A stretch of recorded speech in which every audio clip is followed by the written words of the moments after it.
అస్కిందో నమస్కారం.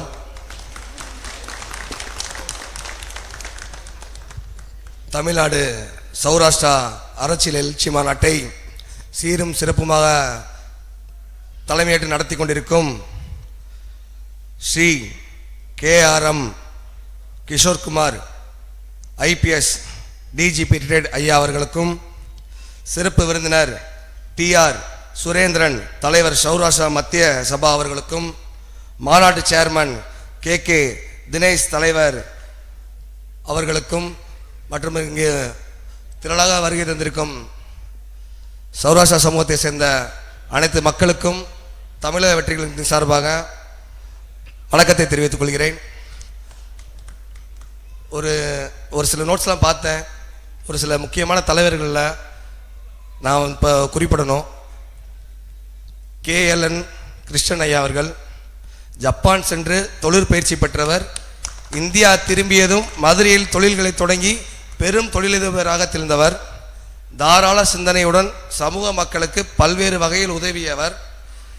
KLN பொறியியல் கல்லூரி உள்ளிட்ட கல்வி நிறுவன ஸ்தாபகர். சௌராஷ்டிரா கல்லூரியின் தலைவராக 15 ஆண்டு காலம் பதவி வகித்தவர். மதுரை காமராஜர் பல்கலைக்கழக செனட் உறுப்பினராக பணியாற்றினார். காந்திஜியை அதிசயிக்கும் வகையில் காந்திய நெறியில் வாழ்ந்தவர். அதனால் மதுரைக்கு காந்தி என்று அழைக்கப்பட்டார். காந்திஜி, வினோபா பாவே, டாக்டர் ராஜேந்திர பிரசாத் ஆகியோர் மதுரை வந்தபோது இவரது இல்லத்தில் தங்கியிருந்தனர். பல துறைகள் மக்களுக்கு தொண்டு புரிந்தவர்.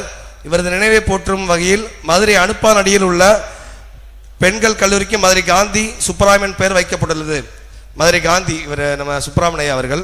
அடுத்து CS ராமாச்சாரி ஐயா அவர்கள் மதுரையில் நூற்பாலை தொழிற்சாலை பணியில் சேர்ந்து அதன் நுணுக்கங்களை எல்லாம் அறிந்து சொந்தமாக ஆலை நிறுவினார்.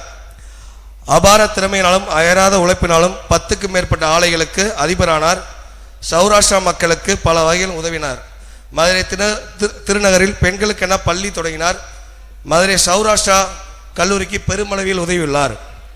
ராவ் சாஹிப் KV ராமாச்சாரி பிரிட்டிஷாருக்கு போட்டியாக வாவு சிதம்பரனார் சுதேசி கப்பல் கம்பெனி ஆரம்பித்தார். அந்த கம்பெனியின் பங்குகளை வாங்க எல்லோரும் பயந்த காலம் அது. அந்த காலகட்டத்தில் துணிச்சலாக 100 பங்குகளை வாங்கி செக்கிலித செம்மாளை ஆதரித்த தீரர் இவர். மதுரை சௌராஷ்டிரா சபையின் முதலாவது தலைவராக பதவி வைத்த பெருமை இவருக்கு உண்டு. ராஷ்டிரபந்து SK துளசிராம் கல்வி வேலைவாய்ப்பில் பிற்படுத்தப்பட்டோருக்கு இடஒதுக்கீடு வேண்டும் என்று பிரிட்டிஷ் ஆட்சி காலத்தில் லண்டன் சென்று வாதாடியவர். இவரது முயற்சியால் தமிழ்நாட்டில் டாக்டர் சுப்பராயன் அமைச்சரவை வகுப்பு வாரி இடஒதுக்கீடுக்கு அரசாணை பிறப்பித்தது. சௌராஷ்டிரா பள்ளி கல்லூரி கூட்டுறவு வங்கி கிளப் இவரால் உருவாக்கப்பட்டது. இப்படி பல தலைவர்களால் தமிழ்நாட்டில் போற்றப்பட்டவங்க. அப்படி அந்த காலத்தில் இருந்த சௌராஷ்டிரா சமூகத்தை சேர்ந்த அரசியல் தலைவர்கள் இப்போ அரசியலில் ஈடுபாடோடு இருக்காங்கன்றதே என்னோட சின்ன கேள்வி. ஏன் இத்தனை ஆண்டுகளில் ஈடுபாடோடு இல்லை? அது எதனாலனா, இத்தனை ஆண்டுகள் ஆண்ட கட்சியும் சரி ஆளுங்கன்ற கட்சியும் சரி தேர்தல் நேரத்தில் மட்டும்தான் உங்களோட வாக்கு அவங்களுக்கு தேவைப்படுவதை தவிர்த்து அவங்க வெற்றி பெற்றதுக்கப்புறம் உங்கள் துறையை சார்ந்த அந்த கைத்தறி அந்த நெசவாள் துறைக்கு ஏதாச்சும் வாழ்வாதாரம் பண்ணியிருக்காங்களா? அந்த மக்களோட வாழ்வாதாரம்னு அப்படியே தான் இருக்குது. நம்ம அணிகிற ஆடையே அந்த கைத்தறி நெசவாள் தொழிலால தான் அந்த ஆடையை நம்ம அணிகிறோம். அவ்வளோ முக்கியத்துவம் வாய்ந்த அந்த தொழில். ஆனால் இன்னும் அந்த மக்களோட வாழ்வாதாரம் இன்னும் மேம்பட்ட மாதிரி தெரியல. இப்போ திருப்பூன்ற தொகுதியில் எடுத்துக்கிட்டிங்கன்னா அதிகப்படியான சௌராஷ்டிரா சேர்ந்தவங்க இருக்காங்க, திருநெல்வேலியில் இருக்காங்க. இவங்க எல்லாமே எனக்கு நான் சிறுவயது காலத்தில் எனக்கு நண்பராக பழகிட்டு இருக்காங்க. எனக்கு பக்கபலமாக எல்லாமே இருக்காங்க. நான் இப்போ உறுதியாக சொல்கிறேன், எங்கள் தமிழக வெற்றிகளோட தலைவரோட 2026 ஆட்சியில் சௌராஷ்டிரா சமூகத்துக்கு சம வாய்ப்பு சம உரிமை வழங்கப்படும். இங்கே மேடையில் எத்தனையோ பெரியவங்களாம் இருக்காங்க. இந்த இடத்துல இந்த இளைஞனை ஒரு 35 வயசில் ஒரு மாவட்ட செயலர் அறிவித்த என்னோட அண்ணன் என்னோட தளபதி விஜயன் அவர்களுக்கும் என் மேல் நம்பிக்கை வச்சு என்னை 17 வருஷம் நான் உழைச்ச உழைப்புக்கு என் மேல் நம்பிக்கை வச்சு எனக்கு இந்த பொறுப்பை நம்பிக்கையோடு வழங்கிய என்னுடைய கழக பொதுச்செயலர் ஆனந்தன் அவர்களுக்கும், எனக்கு வழிகாட்டியாக இருக்கிற மதுரை மாவட்ட வடக்கு மாவட்ட செயலர் என் அன்பன் கல்லணை அண்ணன் அவர்களுக்கும் இந்த நேரத்தில் நன்றியை தெரிவிச்சுக்கிறேன். ஏன்னா இவங்க எல்லாருமே பெரியவங்க, IPS இருந்து எல்லாருமே பெரியவங்க. எல்லாருமே இந்த இடத்துல ஒரு இளைஞனை உட்கார வச்சுருக்காங்க பார்த்தீங்களா? இதுதான் எங்கள் தலைவர், இதுதான் எங்கள் தளபதி. அதை நீங்கள் புரிஞ்சுக்கோங்க. இந்த மக்கள் நம்ம 2026 கேட்ட அத்தனை கோரிக்கையும் தமிழக வெற்றி கழகத்தின் தளபதி சார்பாக நிறைவேற்றி தரப்படும் என்றது இந்த இடத்துல உறுதியாக நான் சொல்கிறேன். உங்களோட ஆதரவு என் தளபதி கொடுங்க. ஏன்னா இப்படி ஒரு தலைவர் வந்து கிடைக்க ரொம்ப கஷ்டம். எல்லாருமே அரசியலில் சம்பாதிக்கிறதுக்காக வருவாங்க. ஆனால் எங்கள் தளபதி சம்பாதிக்கிறதெல்லாம் விட்டுட்டு மக்களுக்காக வராரு. அப்படி வரவர் மக்களுக்கு எந்த அளவுக்கு நல்லது செய்வான்னு நீங்கள் யோசிச்சுக்கோங்க. மக்களுக்கு ஒரு நல்ல காலம் பிறக்கணும், இங்கே இருக்கிற நம்ம சௌராஷ்டிர சமூகத்துக்கு ஒரு வாழ்வாதாரம் கிடைக்கணும், அவங்க வாழ்க்கை தர உயரணும், எல்லாருமே ஒரு நல்ல நிலைமைக்கு வரணும்னா 2026 நீங்கள் 100%, 200%, 1000% நம்பி தளபதி அவர்கள் வாக்களிக்கலாம். நீங்கள் உங்கள் கோரிக்கை எல்லாமே நீங்கள் நேரடியாகவே வந்து நீங்கள் சொல்லலாம். ஏன்னா அந்த மாதிரி எங்கள் தளபதி அப்படி ஒரு நபர்.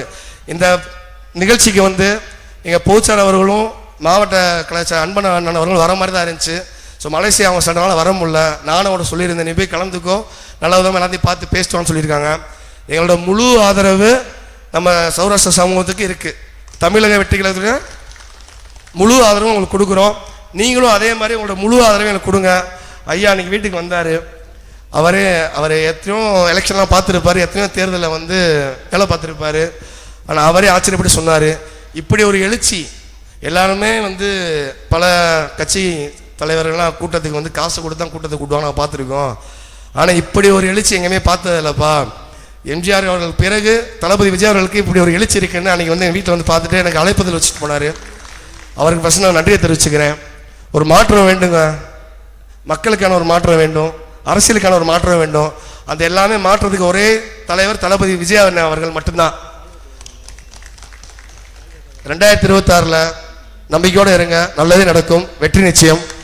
என்னை இங்கே அழைப்பதில் விடுத்த அத்தனை பெரியவர்களுக்கும் இந்த நேரத்தில் நன்றியை தெரிவிச்சுக்கிறேன். ஒரு 35 வயசு சின்ன பையன்தான், ஆனால் எதிர்காலம் வந்து எங்களுக்கு சௌராஷ்டிர சமூகத்தில் இருக்க எல்லாத்துக்குமே எதிர்காலம் திருப்பணத்தில் இருக்குன்னு இப்போ நான் சொல்லிக்கிறேன். நாளைக்கு அவங்க கவுன்சிலர் ஆகலாம், ஒன்றிய கவுன்சிலராக, அந்த சம வாய்ப்பு நாங்கள் கண்டிப்பாக கொடுப்போம். மொழி வேணால் வேறு இருக்கலாம், ஆனால் நம்ம எல்லாமே ஒரே குடும்பங்க. நன்றி, வணக்கம்.